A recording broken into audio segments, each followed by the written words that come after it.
എല്ലാവർക്കും നമസ്കാരം. ഇന്നിവിടെ ചർച്ച ചെയ്യാൻ പോകുന്നത് ജുഡീഷ്യറിയെ സംബന്ധിച്ചിടത്തോളം വളരെ പ്രസക്തമായ ഒരു ചോദ്യമാണ്.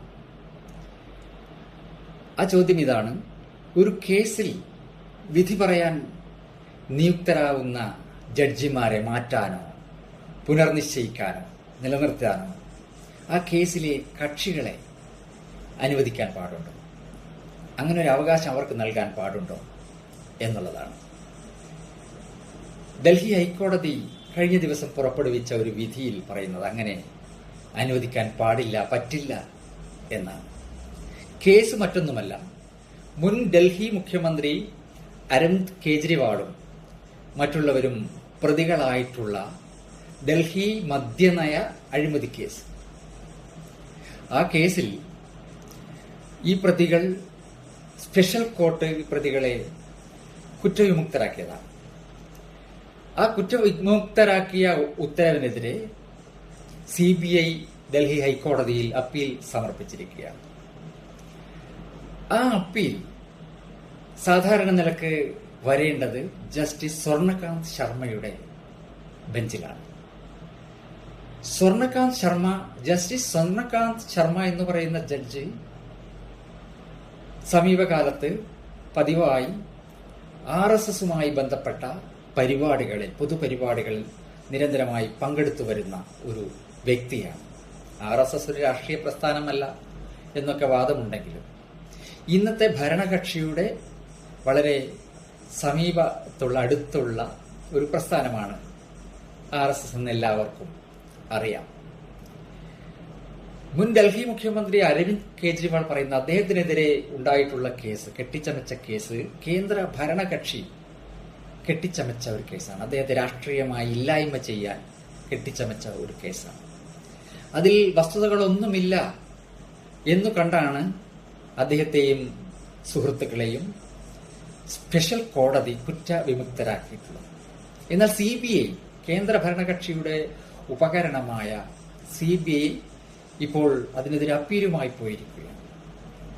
അപ്പോൾ ജസ്റ്റിസ് സ്വർണകാന്ത് ശർമ്മ അതിൽ വിധി പറയുകയാണെങ്കിൽ അത് തീർച്ചയായും ബയസ്ഡ് ആയിരിക്കും, ഒരു മുൻവിധിപൂർവമായിരിക്കും. അദ്ദേഹത്തിന് നീതി ലഭിക്കാൻ സാധ്യതയില്ല. അതുകൊണ്ട് ആ ജഡ്ജ് ഇതിൽ നിന്നും പിന്മാറണം എന്നുള്ള വാദമാണ് അരവിന്ദ് കെജ്രിവാളും സുഹൃത്തുക്കളും കോടതിയിൽ ഉന്നയിച്ചത്. അപ്പോൾ ഇത് അനുവദിക്കാൻ പാടില്ല, പറ്റില്ല എന്നാണ് ഡൽഹി ഹൈക്കോടതി ഇപ്പോൾ പുറപ്പെടുവിച്ച വിധിയിൽ പറയുന്നത്. അതിന് കാരണം എന്താണെന്നാൽ ഈ ജഡ്ജിക്കെതിരെ അവരുടെ വിധി ബയസ്ഡ് ആകും എന്ന് തെളിയിക്കാൻ ആവശ്യമായ വിശ്വാസ്യമായ തെളിവുകളോടെ കോടതിയെ ബോധ്യപ്പെടുത്താൻ കഴിഞ്ഞില്ല എന്നാണ് ഹൈക്കോടതി പറഞ്ഞിട്ടുള്ളത്. എന്നു മാത്രമല്ല, ഇങ്ങനെ ഓരോ കേസിലെ കക്ഷികളും കേസ് വിധി പറയുന്ന ജഡ്ജിമാർക്കെതിരെ ഓരോ ആരോപണങ്ങളുമായി വരികയാണെങ്കിൽ, അതൊക്കെ അനുവദിക്കുകയാണെങ്കിൽ ഇത് തെറ്റായ കീഴ്വഴക്കം സൃഷ്ടിക്കും, അത് ജുഡീഷ്യറിയെ തകർക്കും എന്നാണ് ഡൽഹി ഹൈക്കോടതി പുറപ്പെടുവിച്ച വിധിയുടെ സാരാംശം. ഡൽഹി ഹൈക്കോടതിയുടെ ഈ വിധി പരിശോധിക്കുമ്പോൾ അതിൽ നിയമപരമല്ലാത്തതായി ഒന്നുമില്ല, നിയമവിരുദ്ധമായിട്ടുള്ളതൊന്നുമില്ല, നിയമപരമായിട്ട് തന്നെയുള്ള വിധിയാണ് എന്ന് നമുക്ക് സംശയമൊന്നുമില്ല, തർക്കമൊന്നുമില്ല. പക്ഷേ അതിൽ ധാർമ്മികമായ ചില പ്രശ്നങ്ങളില്ലേ എന്ന സംശയം ഉയരാവുന്നതാണ്. കാരണം ജുഡീഷ്യറിയെ സംബന്ധിച്ചിടത്തോളം നിഷ്പക്ഷത വളരെ പ്രധാനപ്പെട്ടതാണ്.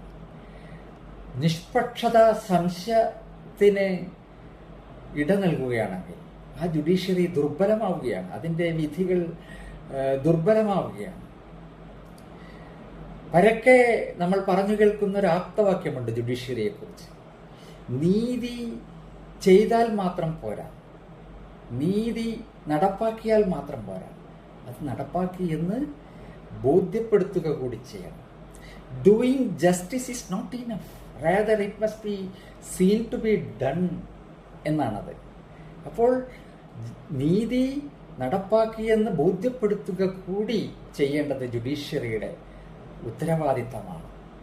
ഇവിടെ ഒരു കക്ഷി ഒരു മുൻ മുഖ്യമന്ത്രിയായിട്ടുള്ള ഒരു രാഷ്ട്രീയ പ്രവർത്തകൻ ഒരു കേസിൽ അകപ്പെടുകയാണ്. അദ്ദേഹത്തിന് കടുത്ത ഒരു ആരോപണമുണ്ട്. കേന്ദ്ര ഭരണകക്ഷിയായിട്ടുള്ള ഒരു പാർട്ടി, അതിൻ്റെ നേതൃത്വം ഇദ്ദേഹത്തെ രാഷ്ട്രീയമായി ഇല്ലായ്മ ചെയ്യാൻ കെട്ടിച്ചമച്ച ഒരു കേസാണ്. ആ കേസിൽ വിധി പറയുന്നത് ഈ കേന്ദ്ര ഭരണകക്ഷിയുടെയുമായി ബന്ധപ്പെട്ട ഒരുപാട് പരിപാടികളിൽ നിരന്തരമായി പങ്കെടുത്തു വരുന്ന ഒരു ജഡ്ജ് ആവുമ്പോൾ അത് മുൻവിധിപൂർവകമായിരിക്കും, ബയസ്ഡ് ആയിരിക്കുമെന്ന് ഒരു സംശയം അദ്ദേഹം ഉന്നയിക്കുകയാണ്.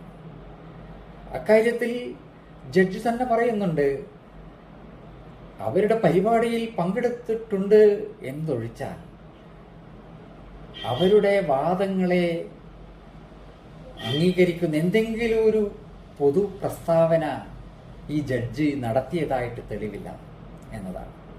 അതുകൊണ്ട് തന്നെ ഈ കേസിലും മുൻവിധിപൂർവകമായിരിക്കും ആ ജഡ്ജ് വിധി പുറപ്പെടുവിക്കുന്നത് എന്നും പറയാൻ പറ്റുകയില്ല എന്നുള്ളതാണ്. ഒക്കെ ശരിയായിരിക്കാം.